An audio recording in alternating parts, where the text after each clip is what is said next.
There. It There. is done. We've begun.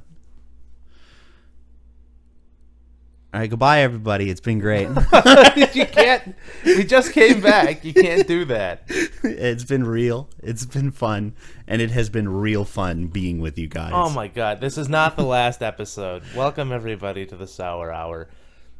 I'm your co-host Conrad. And I'm your other co-host, Austin. I'm pretty sure you were the host. It was your. Anyways, We've been on every episode. I think we're just the hosts. yeah.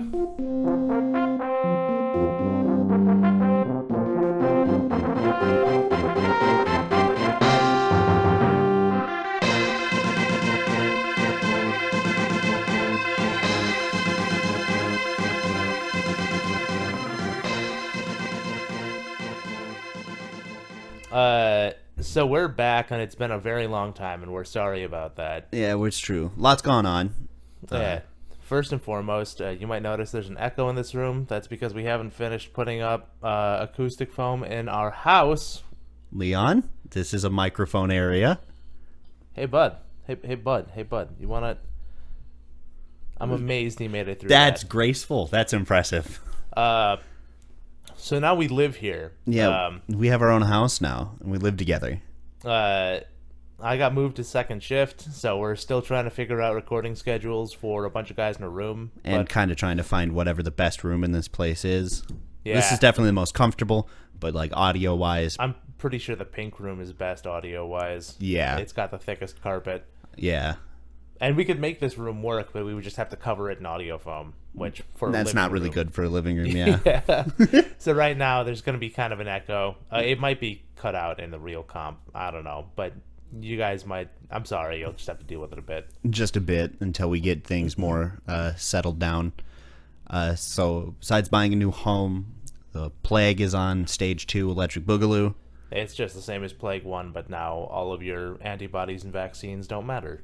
It's what we all dreamed of. It's the pandemic step where you start winning the game. Actually, no, I'm pretty sure that the vaccine still stops you from dying, right? It Oh, just doesn't yeah. stop you from passing it on. I was listening to NPR. It's like the estimate for a place for a hospital in, I think, California was 1 in 10 people that come in will have gotten vaccinated.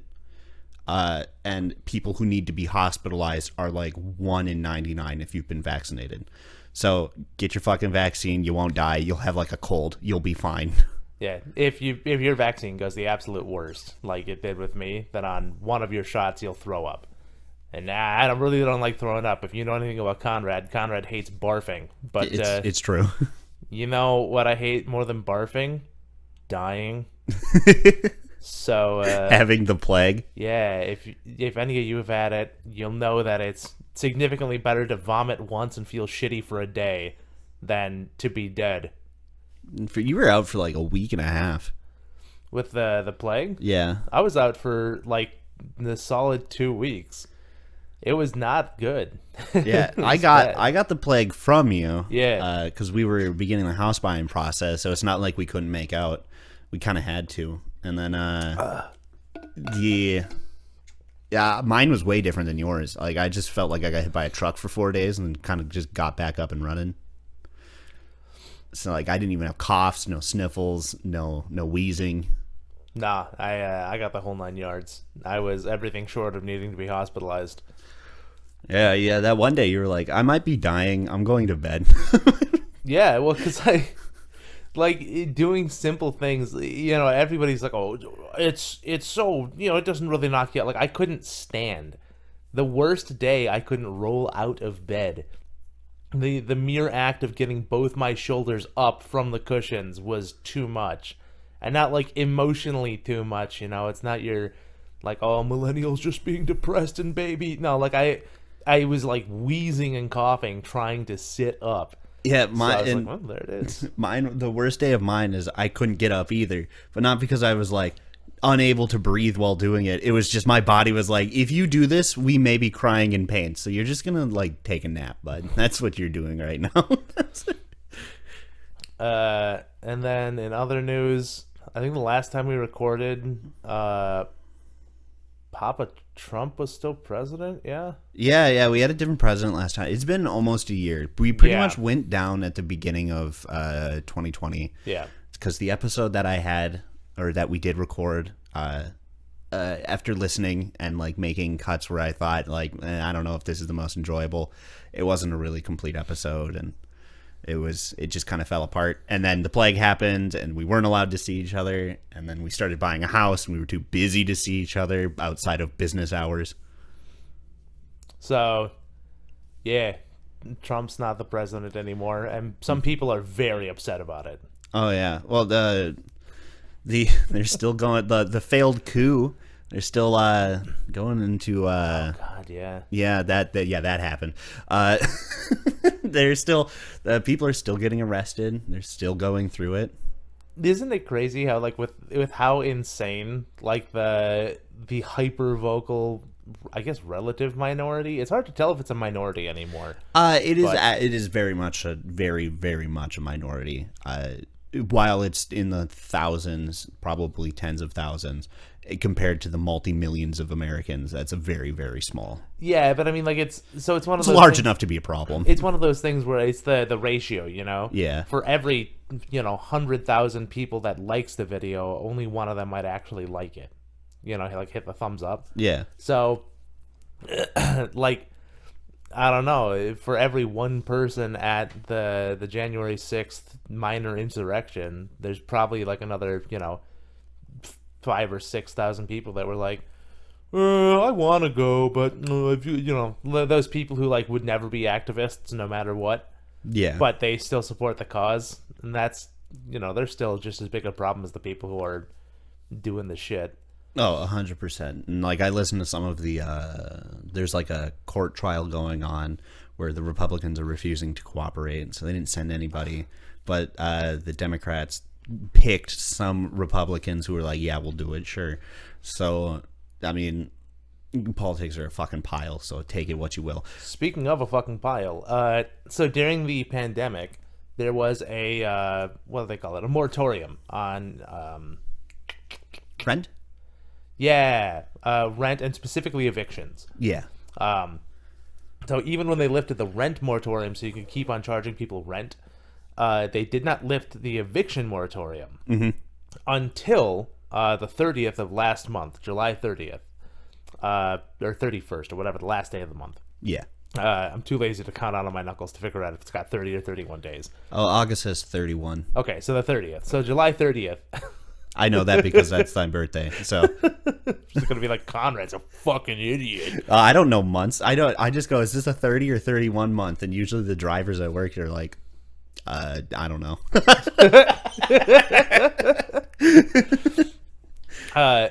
But so the July 30th was the day that Congress could have got together, either Congress or the House, I think maybe both even, could have got together and voted to keep up the eviction moratorium. They did not. Instead, they dipped town. Apparently, they literally, like the day of, decided to do a roll call vote to just split, to just leave. And this wasn't like just a Republican thing, because Republicans don't own the House right now. Yeah. So, like, Democrats did it too. They just fucking dipped. And that, like, vote to repeal the moratorium, or to re-up the moratorium, just didn't happen. So now the eviction moratorium is gone. So anybody who has a house or an apartment or anything else that they are in the process of renting that they have not been able to pay rent for due to losing a job or something else due to COVID, they can now just be evicted. So I think what they looked at was somewhere in the number of 7 million people right now who would be able to just straight get evicted. Oh yeah, we're living in the best timeline, that's for sure. So yeah, it's I don't know, man. We're definitely in a place, that's for sure. So there's plenty to be sour about, which is really good, because that's kind of like the thing. Yeah. It's the premise. I mean, it's the loose premise. I ain't following it every episode, but We also not only did we get a new house, we got a new cat. Oh, Yeah, we adopted a kitty from the humane shelter. reeling it way the hell back. Yeah, it's Leon, the big fat one who just tried to trundle over all the microphones. Yep. He was having issues adjusting to having going from any cats to no cats. Yeah, it was just him, and that's the first time that's ever been the case. Yeah, so he was like throwing up like a lot more than usual. And then when I was grooming him that one day when I was still doing the split shift stuff, Yeah. as I took some of the hair out of the brush, he went to try and eat the hair. And I was trying to look up what the fuck was wrong with him. And all the Google things said pica. Every fucking response for the first like 7 articles was pica. Yep, Leon's got pica. He just eats. Yeah, they were like, it's good pica. It's definitely pica. And like none of them were even a split like maybe it's pica, but ...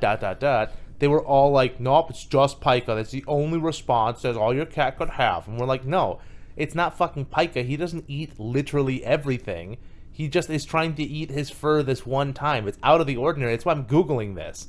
If my cat always ate fur, I wouldn't think it's a fucking problem. Yeah, he's just a fucking weirdo. That Leon, after scrolling through down to like the 7th thing, somebody was finally like, it could be pica, but it's more likely a grooming response because cats are fucking stupid. And if after you've groomed the hair off of them, the hair still smells like them. So they just naturally get the response to groom that hair, which would mean eating it. Yeah. So I was like, all right, we were already thinking about getting a second cat anyways. He just moved it up the timeline. Yeah, we just went from like, maybe in a month or two to, all right, well, we got to get this like right now. Yeah. So Leon's full name is Leonidas the Great. I named him. Thank you. And so when I went into the shelter, the first question I asked is who's been here the longest, because that seemed like the cool thing to do. And the first cat they pointed to was Cleopatra. That was the name she had. I didn't give her that one. And it's a shame that they stopped short though. They could have called her Cleopatra, Queen of the Nile. That's what I did. That's her name at the vet now. So it was either between her and an old kitty, but old kitty was kind of getting sick and hadn't been there very long. And as much as I would love to adopt a sick cat, that's a lot of emotional work and physical work to accommodate a cat who is unfortunately on like death's door. Yeah, not long for this world. Yeah, so instead of being very depressed all the time, I adopted the one who's been there the longest, who's also 6.5. Who was also an unknown quantity. Like they didn't know shit. The vet didn't know anything about Cleo. Yeah, they're like, it might bite, it might be mad when you pick it up, it might be cool with it. They didn't know. But apparently, like, when they got her in, she wouldn't go near anyone or near anything. And then by the end, she was totally letting people pet her through the bars. As long as they were through the bars, because if you open the door, she ran to the back of the thing. So, that's still canon. Yep, pretty par for the course. But so far, so good. Good cat. Good cat. Leon's happy. Yeah, does the thing. Stop Leon from puking. Yeah, not only stopped him from puking, but he's not as nervous all the time. Yeah. Let's jump into the ad time. No. Well, we don't get paid for shit. Oh fuck, dude, that would be amazing. That'd be amazing if we suddenly got advertisers. That'd be so baller. Except we'd also have to actually do the work then. So yeah, we'd have to do stuff. But I mean, if somebody's paying me, I'll do the stuff. They gotta pay me enough to like get out from underneath my job now, which, considering that I'm an uneducated asshole, my job has definitely jumped up. Yeah, so, making enough to be a homeowner, millennial homeowners. Yeah, $25.70 an hour. That's good. Look at that, ladies and gents. That's what you can accomplish if you're really lucky at work and you just happen to slide into a role that you definitely don't qualify for. Although I guess what have we been doing during our hiatus here? Like what's been our main pull during the doomsday lockdown year? I mean, a really big part of it has just been like finding a house, because our house thing, we didn't even cover the house thing yet because No. this is the first time we've had the house. And pretty much everything leading up to getting this house was like as wrong as it could have been. Oh yeah, a lot of rough stuff. But the market right now is hyper overinflated. Still, it's been months. I mean, it's been almost the whole year. Basically, all of 2020, the market was fucking Just like, bananas. and it was bananas even before 2020. But like, during 2020, it just blew up, and like that's caused. I don't know if you've been doing a lot of research on what's going on with the housing situation in the U.S. I've started looking into it a lot. And what I've been finding is a lot of like big money investment firms are throwing money into individual investors to purchase large stretches of homes and rent them out, basically to become landlords. Yeah. Which seems like a bad idea given the 2020 thing and the fact that we had a fucking moratorium on rent for a while. Like, it seems Yeah, like not the kind of really. thing- Not like if I was rich, and really hated the peasants, I'd be like, Yeah. where's my money? Yeah, this seems like the kind of thing that, you would not want to dive into as a person who literally just saw the system collapse for the first time. But they're doing it, and it's, I don't know if it's intentional or what, but they're overcharging for everything. Oh yeah, it's never. We're so the housing market's so fucked. Renting a house, if you're renting a house alone, they might charge you like $1,300 or $1,400, right? And you might think that's an amazing deal. That's literally the fucking mortgage for the house. Yeah, You're just paying the house mortgage. You should have just bought that house. yeah, and the only reason you can't buy a house right now is because of or you're gonna have a little bit of a rougher time if you don't have a really really good financial settings before going into buying a house. The banks aren't as keen to give you money these days. What? Because they already had a big housing crash back in 2008. Yeah, they're seeing the signs of overinflation on houses, and I'm not rich, so if the housing market breaks, that'd be pretty kind of legit. No, it would be terrible for us. We bought the house when it was overinflated. We can't refinance for another 10 years. We have to wait for it to break, and then we can go in and refinance our mortgage based on the new housing prices. True, but we can't even sell a house anyways for more than 10 years, so... Yeah. Really, the housing market, for us, at least for 10 years, I'd do whatever, I guess. If for us, if the housing market crashes tomorrow, then we made a bad bet. We should have waited on purchasing. But we were at the point where it's like, look, it's... Well, we needed a space. Like, we've been living with other people and we're pretty much relegated to a single room for the most part, I would say. I don't know what you were like already paying half of a mortgage anyways, so yeah, living with another friend for 2 months in between. It was my rent theoretically hasn't really gone up compared to living at a place and owning a place. Mine has, but in the last few months of like trying to move out of my old place, trying to get in contact with my landlord to let them know I was moving out in a month, I heard nothing back. Then I got a text from them saying that they heard that I had moved out. That text was from a different number that I had been given for them. That was the third time they have changed phone numbers. And I'm pretty sure this lady's supposed to be a lawyer. So I don't know what the fuck she's doing buying burner phones. Or is it every time she buys a new phone, she gets a new number with it? Like, whatever the case is, it's ridiculous to change your phone number that many times. Yeah. I've had the same phone number since Activision. That was 2015. It's been a while. Like, I've had the same phone number since I've had a cell phone. So, like, I don't know what the fuck these people are doing that requires them to change phone numbers every other month or some shit like that. But I would literally just tell them, like, yeah, absolutely, I'll do everything I said I would. And then I blocked the number and I moved. Yep. I did clean the room. I know it sounds like it was kind of an asshole move on my end. I did the proper cleaning. Everything was clean and ready to go. But they started asking all kinds of other bullshit, and they were like the bed frame. They were like, oh, you gotta you gotta take bed frame from other room. And I'm like, no, I don't. No, that's one of the things I'm gonna leave for you to deal with. It's a fucking 4 pieces of wood that you can just unscrew and throw out. I don't give a shit what you do with it. But that's a you problem now. You have to deal with that because you didn't do the job that you're supposed to do as a landlord. Yeah.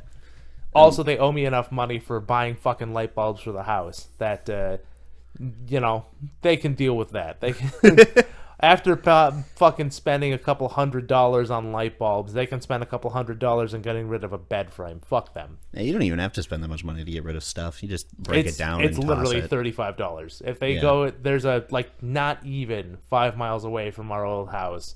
There's a junk place that they can drop stuff off at. Literally $30, no questions asked, and that's just pieces of wood with paint. Yep. It's nothing. What else have we been doing? Because we've been watching. I mean, nobody was doing anything. It was a plague. You couldn't really do anything, so we just watched shows. Did I watch? I watched one of those shows that had like a pre-cancellation. What show is that? Don't Toy With Me, Miss Nagatoro. Yeah, I don't know that one. Yeah, so it created this massive buzz. People were real upset about it, and they were like, they're over-sexualizing this child. Well, for one, maybe you guys are new to anime. Welcome to Japan. Yeah, literally everybody looks like they're 10. That's the show? 2, they're putting her in like moe outfits, but throughout the entire show there are I'm pretty sure there's actually no panty shots, or not shots that I would call panty shots. Yeah, there's no E.T. Townsend scene where like mid action you got to really show the gooch. Yeah, there's no fucking High School of the Dead where somebody does a backflip, their tits jiggle around a bullet, and then you get a full view of their panties just for like 5 seconds. There's none of that shit. It was just kind of like a moe slice of life thing about a like junior in high school or something, or maybe he was a sophomore, I don't know. That's like really introverted, doesn't talk much, he's part of the art club. And then Ms. Nagatoro, who's like, she would be the ultra popular girl. She's like tan, she's fit, she's into all the things. Not like the best at the arts, but she's good at almost everything. And she's got a thing for this upperclassman. So people were just like, "No, she's over-sexualized. They're sexualizing her." I'm like, no, she's literally teasing him with sexuality because he's such a fucking virgin that her like hugging him and touching her chest to him makes him uncomfortable. Like just being around a woman with woman features makes him squeeze out like a fucking virgin nerd. And He's curious. Yeah, exactly. Yeah. Somebody says thank you, let me kiss you as a reward, and he runs away. So like that's the premise of the show. That's the dynamic they have. They're not like they're literally the entire show. There was not a single time where there was like an adult that wanted to fuck Miss Nagatoro. Yeah, they never went into that kind of territory. And the upperclassman's not like 4 years older than her. It's not like she's 13 and he's 23. This isn't like your standard Japanese trope of it's like that 10,000-year-old demon that looks like a literal baby or any of that shit. The walking toddler. Yeah, nothing here that fits with any of that stuff. So it seems like it was just like that kind of virtue signaling that people really like doing with anime these days. Oh yeah, well it's I point at this and call it bad. I get the good boy points. Yeah. Like, yeah, there's probably something problematic about it, but nothing to get worked up about. I mean, in this scenario, like there would be something problematic about it if you were watching it as a child, or you know, without context of like what the medium is. like if you were I guess if you're a fucking pedophile, you could jerk off to that. But if you're a pedophile, you're jerking off to iCarly on Disney Channel. Yeah, I'm about to say so, you've got plenty of feedy shows to watch. Yeah. So Nick pumped that shit out for you. Yeah, it's just, Nickelodeon was just like, hey, you got a fetish, bud? Hey, don't worry. Did you see the latest or one of the episodes of what is it, Total Dramarama, the latest Total Drama series? No. Saber Spark, just shout out to Saber Spark. He does good work. He just did like a quick episode on it, where like somebody summons a fart fairy, and it just floats, like there's a whole sequence of it floating around sniffing farts, and every time it sniffs farts, it does like a oh kind of thing. So it's just like it's just fucking weird, just fucking wrong. So yeah, if you got That's still pretty good. I like that. you got a fetish, man, you can find your fetish anywhere on, you know, Disney or Cartoon Network or Nickelodeon especially. Nick has your back. Nick knows that yeah. your footy shit's there. I have come to learn that the Loud House is just the incestuous pool of doom. I am a boy and I have 10 sisters. The internet has taken, depending on your view, kindly to this. Yeah, well, or otherwise very poorly. the problem started with shipping. Honestly, I've never been a big fan of shipping. I've done it like as a joke, you know, like haha, these two characters would go well together, but never like emotionally invested in it. There's only one duo in any show or anime that I thought just needed to just kiss and get the fuck over it. That was Naruto and Sasuke. Like they just That's needed. true. Like from episode 1, I'm like, just fucking make out, you fucking weirdos. Even today Yeah, in just Boruto, kiss. it's still just like, God damn it, you guys. You fucked up marrying women. You guys should have just fucked each other. Been two Hokages and brothers and lovers. Just you could have been the Leaf Village's southern brother lovers, and you're choosing wrong. You could have taken Konoha a new and beautiful direction. Instead, you chose this. Instead, you chose normality.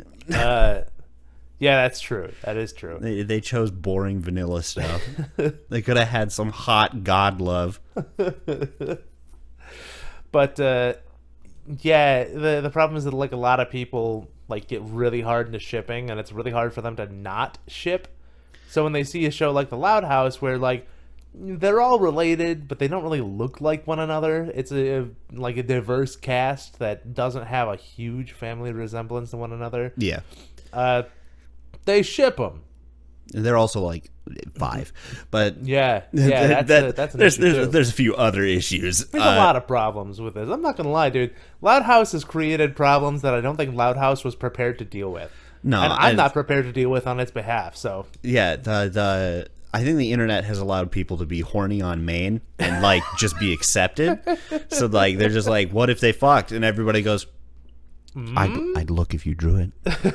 Well, I mean, I'm not for nothing, but you got a Patreon link? You got? Yeah, you do our boo boo. I got $5 Because it used to be relegated just to kind of like furries, and like furries just because they needed their vision drawn because they could only do crayon doodles, and like when they were unacceptable for their own crayon doodles and they couldn't learn it. Also, they all own apartment buildings, so they're very rich. I don't think that's true. I think that it was always like everywhere, but the thing was, it used to be relegated to corners. Like It was the weird things. like Rule 34, you know. A sexualized drawing of Bulma back in the day as like kids was like, oh, how could you? She's an upstanding citizen. Rule 34 was like, it's one of those websites where you would go there if you dare, you know. Yeah, like haha, I wonder. Yeah, you might find like You got to find all the Gudra porn. you might find some hot, sexy Bulma porn, but you might also find some hotter, sexier Gudra porn. Yeah, and yeah. learn a lot about yourself in the meantime. Yeah. But you know, like Rule 34, you never know. You might stumble across some fucked up Rugrats shit, you know. And there's no way that you can like unsee that once you've seen it. Tugrats exist. Yeah, you can't even get into like the normal shit now. Like, it's bleeding. It's bleeding. So that's the issue, right? Is that like back then, Rule 34 existed but you wouldn't find like people animating it, you know? Yeah. Or like people, God forbid, doing a live action thing. Yeah, Fuck you, 'cause Wood Rocket, nobody, by the way. Nobody would pay you. Nobody would Yeah, pay you you would- to draw these things or animate these things. So unless you really needed it to happen, it wouldn't happen. Or like people might pay you, but the social stigma of being caught paying somebody to do that would just be so great. People would be worried about crushing their fucking livelihoods. Oh yeah, like going to the strip club or something was, and I feel like still is kind of like, ha, you went to the strip club. No, but now people- OnlyFans exists. The guys at work were trying to get us all to go to the strip club. I don't know what I would do there. They wanted. I mean, it's. Do they got food? Yeah. Oh well, then I'd eat. Never mind. There's something for me. But it's like so. By my understanding, right, as a person who's never been to the strip club, shocking. I also know. have never been to one, so this is all speculation. By my understanding, you go to a strip club. Almost all of them have an entry fee. So you show up and immediately they you have a have to head have fee. like a $5 bill, because you're going to the strip club anyway. So you're supposed to bring cash. Yeah. Uh, Do they so- take card? no. Well, Yeah, I know, right? They haven't even modernized. It's really upsetting. yeah. Let's put a scanner between the butt cheeks. Or just on the fucking, you could put scanners around the rim. They've got those touch chips on every card now. You could literally You could just have us buy Chuck Bucks. And then you could give us like a Chuck Buck card, like a Dave and Buster's like point card, and you could just be like, "Ooh, Yeah, scan." Use your thing to refill your fucking stripper card. Go to the stripper station and put your stripper box. You put enough Chuck Bucks in, you'll get some tickets to go home with like a plushie or something. But so you go there. You have to pay to get in. Usually, you'll get a drink. Most people will get some sort of alcoholic beverage, and I think it's like a 2-drink minimum or something. So you have to get a couple of drinks. Yeah. People will always say, if you are ever asked to go to a strip club with a group, they'll always say, well, they've got food there too. Maybe it's just me. Maybe it's just because I'm fat. But they'll always say that like they've got food. Yeah, I think it is like, I think me and you really give off that. Well, if we tell them there's food, they'll go. Because like I've gone to a lot of things I really rather would have just dodged, but like they fed me, so I was like, fuck it, I'll just suffer. And then like you go like to a stage or close to a stage, and a woman spins on a pole and shows you her vagina. And they've got buffalo sauce between the butt cheeks because they serve food and they're trying to like advertise to you. No. Okay, well I'm No. lost. No. Yeah. There's like there's no convenient. There's no point where somebody. They got like tattoos of the menu. No, that's the food's not the draw. Oh. It's supposed to be like the naked woman that's the draw, and like Do everybody. people know the internet exists? So I every time I bring that up, they look at me like I'm sad and disgusting, right? They're like, "Why would you want the internet? This is the real thing," and I'm like, "So what? Okay, so." This is like a museum at best. Yeah, I could look up pictures of dinosaurs and they'd be way cooler than the bones. They tell you that you can't touch, right? Yeah, the only museum way, rules. The only way you can touch is if you get a private dance. And even then, you're not supposed to touch. They touch you. You don't fuck them unless you're going to like, King of Diamonds from back before they stopped the prostitution ring on the inside that was like low-key happening. I feel like that's all strip clubs, right? Well, and that's the thing, yeah. Is it like so? The way everybody talks about a strip club, they make it sound like the way they talk about it, they make it sound like the strip club has never or like would never be a place that you go to fuck, right?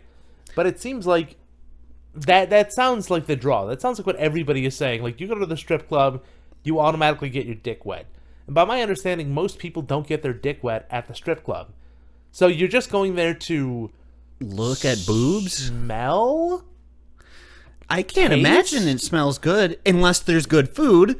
But I don't know if people know, but the human body usually smells like a walking dumpster fire, like 90% of its existence. As a person, I am not a woman. I don't have a lot of contact with women. But the contact I have had with women has definitely taught me that areas such as beneath the boobs and between the legs, areas that for most guys will also sweat on women. But women have the breastises, which means that beneath the boobs will get like BO, just like beneath the armpits. Yeah. And between the legs, women have a vagina. So I've been told it is pronounced. Yes. Very etiquette of you. And that produces a lot of natural lubricants, which, when combined with having to wear the same fucking tatty thong and do a lot of physical workout, makes it sound smell kind of like the underside of a dude's ball sack. That is to say, sweat and something weird, like a the grundle musk stink. that's not. Yeah. The grundle.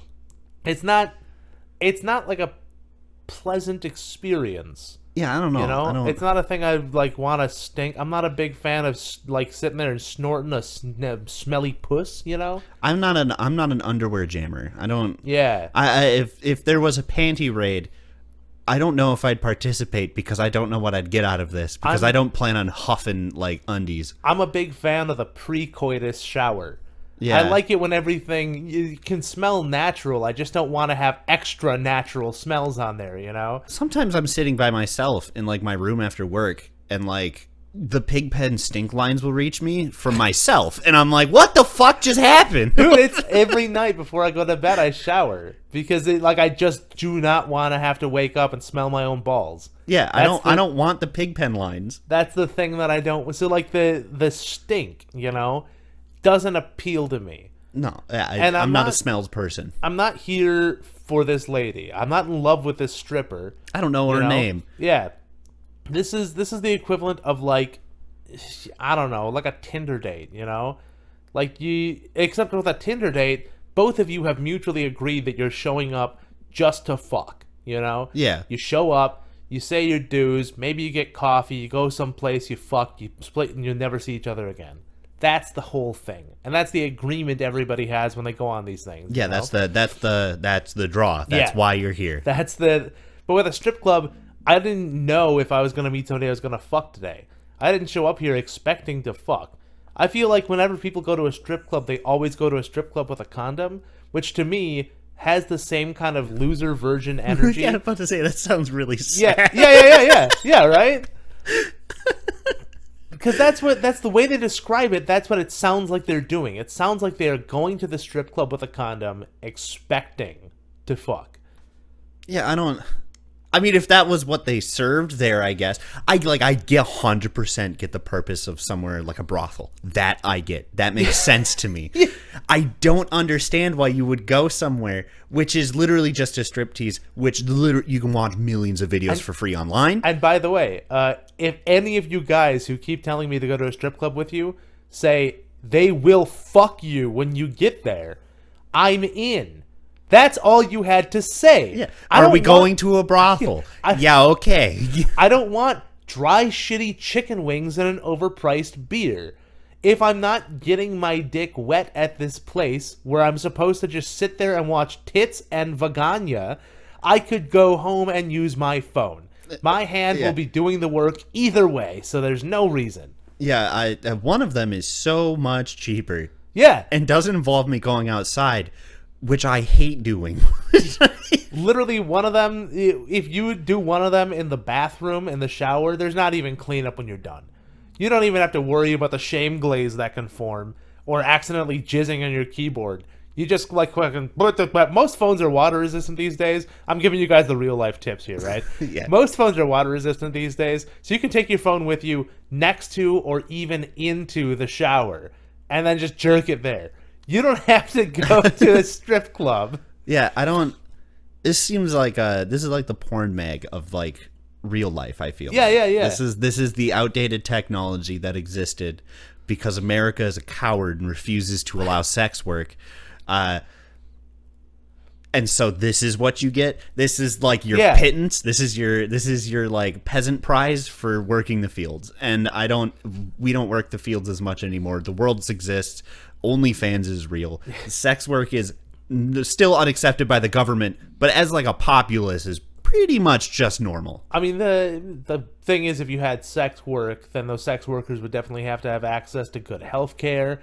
And things America fears. Yeah, healthcare, exactly. Yeah, sex plans, sex work testing. is basically the entirety of like the thing that America fears the most. It's the perfect trifecta. It's giving people access to easily affordable healthcare, sexual education. Yeah, allowing people to know that sex exists and giving women any modicum of power. over themselves. It's the perfect trifecta of terror. It's the Triforce of anti-government. And you can see that, like, sex work would be huge because stuff like OnlyFans and fucking not Tumblr, Tinder. Yeah. OnlyFans and Tinder exist, right? Grindr exists. Yeah, there's a conflux of all of these things. There's a place that you can go to get your hand-picked, picture-perfect person, the one that you most want to fuck. And then another place that you can go to find people that, again, fit your exact fuck description for almost the exclusive reason of fucking. Yeah. And the only difference is that on Tinder, both of you have to agree that you want to fuck, whereas in like a brothel situation, you just pay money. Yeah, it's like it's contract. It's business work. Yeah, one of you is like already... you follow these rules, I follow these rules. That's how these work. Yeah, one of you go home, I go home. One of you has already decided that, like, you just... One of you is buying a new car later today. Yeah. And the other one will not be. One of you has given up on the fact that, you know what? It doesn't matter. Fucking... It's fine. I'm done putting in work. Yeah. And the other one's like, man, I have to go put in some work. So, yeah. I mean, I don't get... U.S.'s holdups are fucking dumb. Oh, yeah. It's the same thing with drugs and everything. It's like, this has been in other places. Just look at the other places. They're doing fine. Yeah. I mean, what was it? Was it Oregon that, like, legalized heroin or something? One of those. Yeah, Oregon or Colorado, one of the two. One of those two states that are always like, what if we just ate mushrooms? And they go, yeah, okay.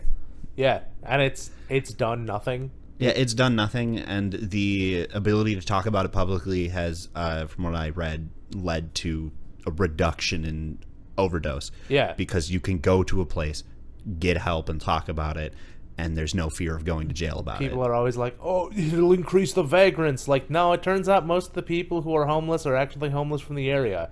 And vagrants are usually misrepresented as people who were homeless in the state who just made it to the city. They could have been doing heroin where they were, but it's because of where the heroin dealer is. Honestly, if you had heroin at every corner store, they would be less likely to leave where they are because they have access to heroin. And the other thing is like, it's kind of not a thing anymore, but I think Amsterdam, is that the place where everything's legal? A lot of stuff is, yeah. Yeah. They pretty much just rebuilt opium dens, but then give you a limit on what you can do that day. Yeah. And, like, they're like, you can't come back every day for this. This is, like, your Tuesday drug. You can do this on Tuesday, and I'll see you, like, 2 weeks from now, and you can do it again on Tuesday. And, like, that usually is good enough for people because you're not allowed to buy, like, your own fix. You are given the appropriate amount of a clean version of X amount of drugs. Yeah, yeah. Well, it's like methadone clinics. Methadone clinics exist here, you know?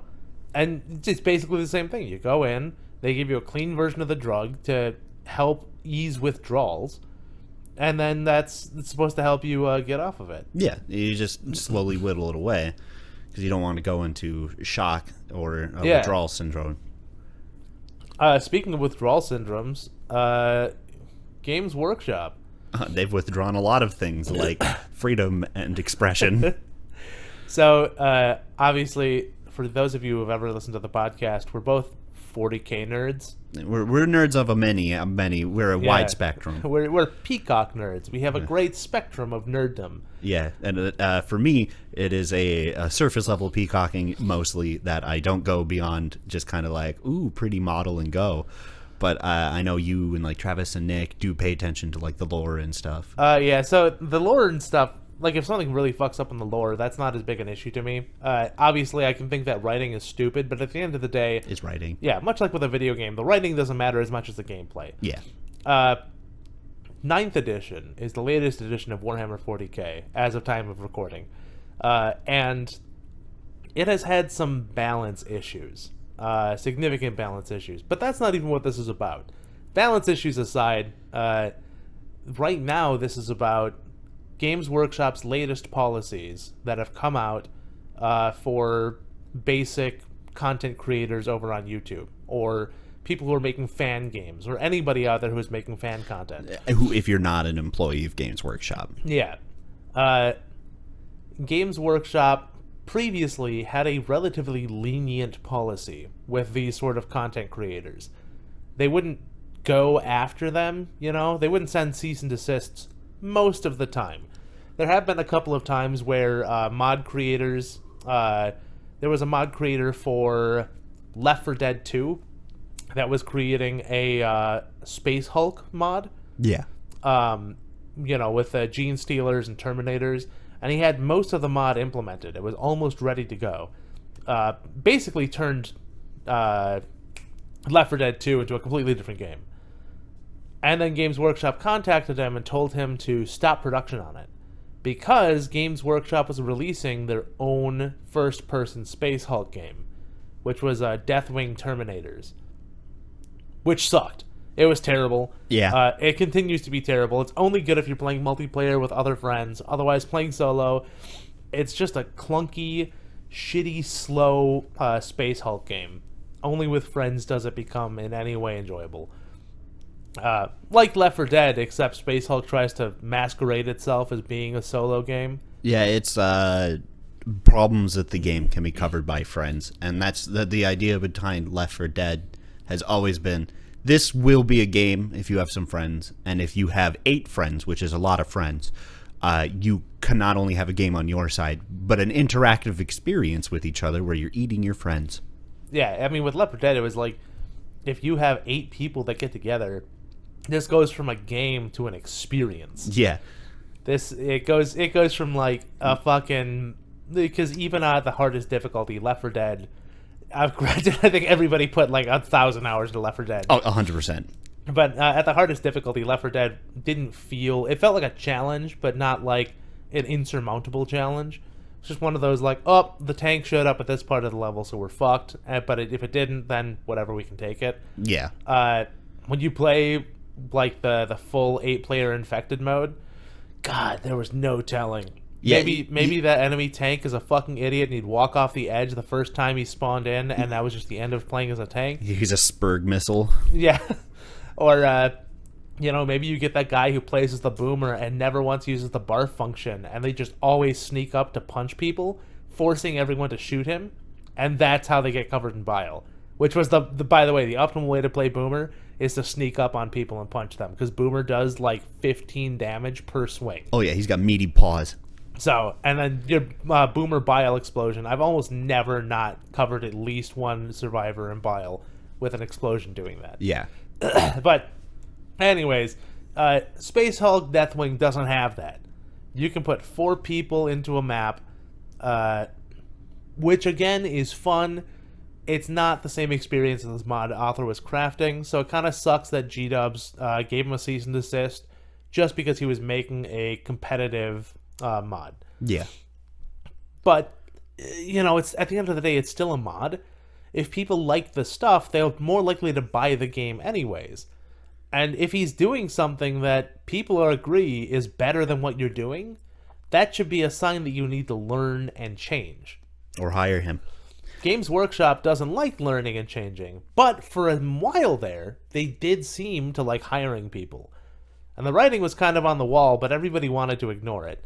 Myself included, because I wanted to think that Games Workshop had turned over a new leaf, That this was like the new, for lack of a better word, woke Games Workshop. Yeah, the draconic British standard had finally been broken. Yeah, they realized that, like, they have fans that are creating amazing stuff. Fan games that look incredible, fan animations that were easily movie quality. Yeah. I mean, Astartes, come on.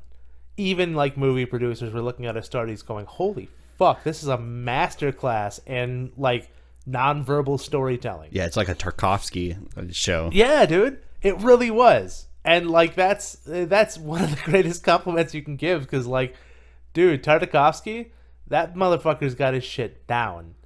Oh yeah, Samurai Jack and Primal are good series, and for the most part, there's not a single word spoken. You don't need there to be, really. Yeah, well, I mean, original Samurai Jack, there was a lot, but like the second season of Samurai Jack was the final season, I guess. Yeah, they did a lot of nonverbal storytelling in the beginning, and it was solid, just a super solid show. And like Astartes got picked up, and so did some other people doing animations. I think it was Crusader was what it was.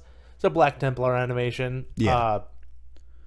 Exodite, that got picked up. The Last Church, that got picked up. So a lot of like these awesome content creators got grabbed, right? And then some stuff started going down. This is kind of the beginning of like the questionable, like I don't know. There's an animator by the name of Sodas. I think he does a lot of his stuff in Source, and he was like pushing that engine way beyond what it was capable of. This dude was making animations. I mean, the quality of the animations was a little bit rough if you compared it to like Astartes. But considering that it was in what looks like the Source engine, they were stellar. Yeah. This was one of those guys who knew his craft inside out, and it was only being limited by his tools, not by his skill. And that came through every time. And not only that, but every time he would release a new animation, you could see his skills improve. Like, greatly. It was mostly in the cinematography department that he would suffer if you were to do any kind of critique. His early works had some stiff framing. Yeah. But then later on, that framing 100% got fixed. Essentially, after Astartes came out, like the final episode of Astartes came out, Soda's like camera work just went stellar. So Soda's was doing great. And then suddenly Soda's vanished. And nobody knew what the fuck was going on. They couldn't get in contact with him. They couldn't do anything. And then people started assuming that he was getting picked up by Games Workshop, and that was why all of his old content got released. So people online started harassing him, like screaming at him and all this shit. And at the same time, Games Workshop was slow to respond to him. He was served a cease and desist, told to pull all his videos off of YouTube, and then they said nothing else for like 2 weeks. Oh, yeah. And for 2 weeks, the internet just harangued this guy, came at him, jumped down his throat, was like threatening him, screaming at him, saying that he was a sellout and a shill. And they weren't just doing it on his 40K videos, they were doing it on all of his projects. So eventually G-Dubs came back and was like, hey, sorry about the delay. We were writing up a contract. Do you want to join Games Workshop? And he was like, no. Not only that, I don't think I want to keep animating. I think I'm pretty much done with this. So, thanks, internet people, for fucking up a really great animator on YouTube. As if the fucking platform isn't bad enough for the animation stuff. But also, thanks, GW, for not fucking, like, having your ducks in a row before you fucking went after this guy. If you're gonna pick him up right away. Don't tell him, hey, remove all your shit off of YouTube and then wait 2 weeks before you give him a job offer. Yeah. That's unprofessional to the maximum degree. I feel like if you were told to come up to a job at a certain place at a certain point for an interview, and then when you show up, the job isn't even there anymore. They moved buildings entirely. Like, I don't think you want that job anymore. No. But shortly after the Sodas incident, Games Workshop came out with their new copyright policy, which stated that no fans could create any Games Workshop-based IP animations anywhere without Games Workshop's consent. So basically, fan animations are completely dead now.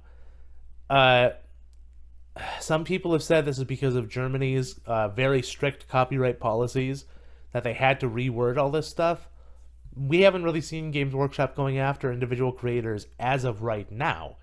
But the problem is, Games Workshop has done this kind of shit before. They tried to copyright the word Space Marine. I think they tried to copyright orcs. Yeah, they tried to copyright orcs with a C. So they've done this kind of like absolutely insane copyright grabs before. It would not be unheard of for Games Workshop to go after somebody small. And the other thing is the rules that they state, their new company byline does not include parody anywhere in it. So nobody knows if parody is allowed or if they'll try to go after it, legally parody should be protected. But that doesn't mean they couldn't still try to go after you for doing a parody. Yeah. And then most people can't financially stand against a legal battle. Even if you're going to win the legal battle, you still have to pay it out in the end. Yeah, there's not a... Our legal system is a fucking nightmare, and there's not a way for, like... If you're poor, you just can't do anything. And that's not the same in the UK. In the UK, if you win, the other side pays your fees. Which makes sense. But also in the UK... sometimes the court just rules in favor of the big company, and nobody really knows why. So there's not a guarantee that the little guy can win. And God forbid they bring you to, like, say, Germany, where copyright laws are absolute. So, Brava Elfabusa, the guy who does Emperor, If the Emperor Had a Text-to-Speech Device, Yeah. he left YouTube. Or he stopped doing TTS. Yeah. So that was like the community was and still is in an uproar. And on top of that, now Games Workshop has had several different things come out where it turns out they have been grossly underpaying their workers and doing the sort of tech firm thing of, well, you could take a day off, but then your friends are going to have to work harder to make your profits. So, it's up to you. You want to be an asshole and hurt your friends, or you want to stay here and work double overtime that we won't pay you for? There were reports of them not giving paternity leave or not giving enough paternity leave to people who just had kids. Several people who got into the company were getting paid less working in the design sector than they were working at a Games Workshop retail store. Yeah, well, it's normal corporate stuff. You don't look at them for 5 seconds, and they're gonna fucking kneecap everybody. You get to be like, Google's old phrase was, "Don't be evil." Well, good news, y'all evil. There's like, I feel like it's like once you reach a certain amount of dollar income in a year, like, you have to become evil. Like it's a law of nature. Where like, he was like lawful good, kinda, or like maybe like a chaotic good. No, chaotic evil. What happened? This is why we got to start taxing people like 100% over $1 billion, and I'm willing to go to $1 billion. You know? Oh yeah, well, yeah, it's one of those where it's damaging the economy if somebody has so much money that will not be moved. I mean, even outside of that, though, it's like, you know, when people would say, like, I wish I had all the money in the world as an adult. Like, as a child, you go, ha ha ha, oh yeah, me too. I would buy candy. Yeah, but as an adult, you look at them and you go, are you fucking stupid? Are you dumb? Are you literally dumb? I have to know. Because there's literally nothing that you could possibly want to buy that is all the money in the world. Yeah. What plan do you have that requires all the world's capital? Like, it's getting to the point now, the most expensive bullshit I could think, right, would be like the world's most expensive firework. Let's say you had to have like a former Nazi scientist like Werner von Braun come up with a new system for propulsion and cooling at the same time to allow for an ICBM to be launched carrying people. And let's say, is just Amazon's like Mars plan. You do know that, right? Yeah, but that's what I'm saying. Like, okay. That's what this is. That's the point of the direction we're going here. Like, that's the most expensive shit I could think of. It's a one-time shot. After you launch that rocket, it's basically done, and you don't even go into orbit. He went into high atmosphere, not even orbit. For God's sakes, he went up for 45 minutes, and it's $500 million. Or $435 million or something. That's not even $1 billion. Yeah, that's not even... If you got $1 billion... It's not even financially expensive in the large scheme of things. If you got a fucking $1 billion, you could spend half your money to emulate Bezos. You could... And not even... Again, he didn't even go to orbit. He didn't do anything with that, you know? Both him and fucking... what's his name? Dude who owns Virgin. Virgin Paul. Yeah, Virgin Paul. I know that's not his name, but It's Virgin Paul now. neither of them went into fucking orbit. Both of them ended up in high atmosphere. Almost low orbit, but they didn't actually hit orbit. So, and like, not for nothing, all right, people who make 50,000 a year, or you know what, we'll even boost this up. You guys who are making 500,000 a year, who are some reason listening to a bunch of guys in rooms podcast Sour Hour, thank you for tuning in. We don't have a Patreon link, but thanks anyway. We don't have Patreon. We don't get paid. We just do stuff whenever. You will never, ever be that rich. Jeff Bezos had an idea that fucking blew up. He cornered the right market at the right time. And then choked the competition. And made the right moves so that he could choke the competition. Yeah.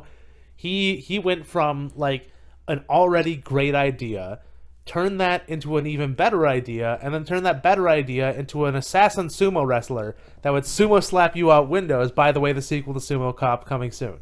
Yeah. This was like his entire system. He basically got the ultimate time. It's going to be 1 in a million chance that anybody can ever do something like that again. If you're sitting there making $500,000 a year, look, man, you might be a millionaire, right? You might even be a multi-billionaire, okay? Or a multi-millionaire, but you will probably never be a billionaire.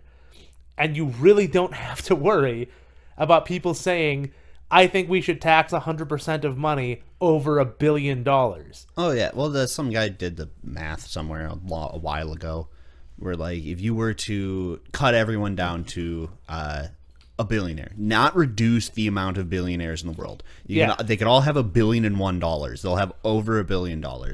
You could rack $3 trillion just in America. Yeah. And nobody, like $1 billion, you could buy a state almost, realistically. If you went building to building, you could probably buy a state. Well, I mean, and a lot of these people are billionaires and have like ludicrous incomes, right? Yeah. They're billionaires that are slowly racking up billions. And you're not paying taxes on any of that either. Yeah. So, like, you have to start doing stuff. Like, I hate that Jeff Bezos went to fucking, or tried to go to space and fucking failed, didn't even leave the atmosphere. But still, what else could he do with it? Yeah. Well, it's also like, a lot of people are like, well, this is clearly a flex. And yeah, it's a flex. But space travel has been something that we've needed to get done. Realistically, our economy will fail. It is not a forever resource. We have to get out into space, and we have to go somewhere else and absolutely destroy that planet too, because we need their stuff. No, that's the thing, is that we don't have. That's only like for the most egalitarian. I don't feel like that's the right word. We're gonna get dystopian real quick. The problem is, like, if we start thinking like that, everybody's thought process of that is we need to do that so that I'll survive. They won't be you on that ship. Oh, no. All you listeners, love you guys, won't be any of you. You'll all be stuck here with the rest of us on the acid ocean shithole planet where we rot based on the fucking decisions of a generation. I'm not talking about, like, Earth failing. I'm talking about, like, we're going to just need more resources for Earth and the things we want to do, and we're going to have to go to asteroids. So, I mean, I guess somebody in our, like, probably not listening. We're not going to be there then. But, maybe some of your great-great-grandchildren will be, like asteroid miners. The worst job. Yeah, they'll have deep space lung or whatever the new disease will be from working in space for too long. But like for right now, the stuff that like Bezos is doing, he's not furthering development of anything. No, he's just we're at the toddler steps of stuff like smart cars, and like right now we're not going to have the infrastructure, and the government's never going to allow you to put in the infrastructure to do these kinds of things. Well, I mean, as of right now, we don't have time to do it. Right now, we've already passed the breaking point on climate change. It's too late. All the people who were like, global warming's a myth.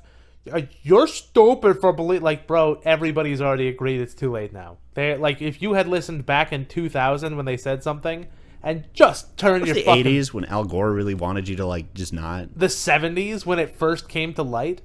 Yeah. We've known about this since the fucking... Like, since the late 1800s. My whole dad's life, at minimum, has been from when he was born to current day. There has been discourse about the planet dying due to overheating. Yeah. And, like, back when he was born, like, those first few toddler days, that conversation wasn't, we are dying. It is, if we don't do something, we will start dying. Well, and, like, in 2000, they were like, you know, it was still like, hey, look, we have to do something right now. We need either electric cars or nuclear energy, or we just have to stop using coal and natural gas burning plants for power. We can't keep doing this. This is destroying everything. There's a lot of other shit that we have to fix too, but that's like the main thing. We can't keep using coal plants. Yeah.